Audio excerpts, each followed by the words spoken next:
രാവിലെ ഡ്യൂട്ടിക്ക് പോകുമ്പോൾ ലേറ്റൊക്കെ പോകുമ്പോൾ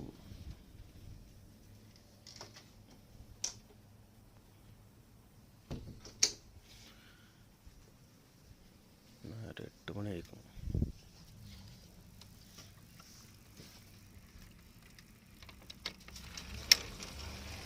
ഭയങ്കര മഴ,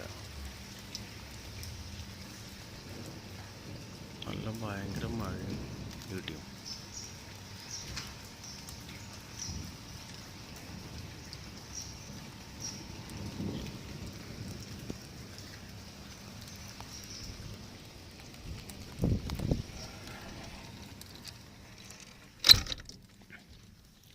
നല്ല കാറ്റുകൊണ്ട്